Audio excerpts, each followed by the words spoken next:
Welcome to Mechanic. Today we have a 2011 BMW X3, and on this vehicle I'm going to show you how to replace your hood lift struts. So say they aren't holding the hood up the way that they are intended to.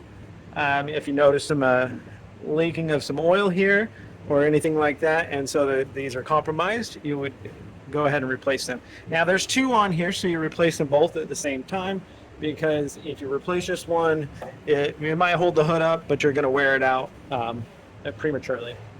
Another thing too, if it's cold outside, these don't work as well as they do in the summer. So that's generally when you find out that these are starting to underperform.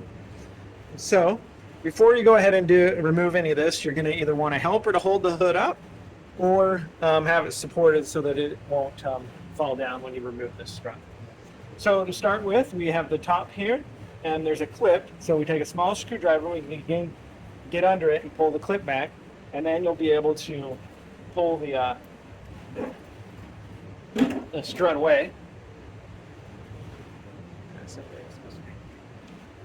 And we do the same with the one on the bottom right down here, and just pop that out. Now we get our new one to replace it with.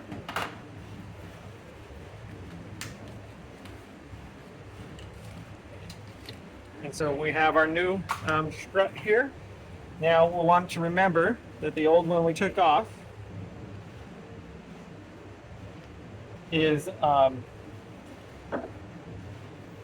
the cylinder part was up at the top. So we want to make sure we match it back there. So the bottom one, we just find the little ball down there, pull it toward it. Same thing with the top. May need to push your hood up a little bit, depending on how you supported it. And then that locks that into place, holding your strut up. Then repeat the same process of removing the one on the other side by pulling this off, opening the clip a little bit, pulling it off. Same thing with the bottom. And that would be how you'd replace your lift struts on your 2011 BMW X3. Thanks for watching.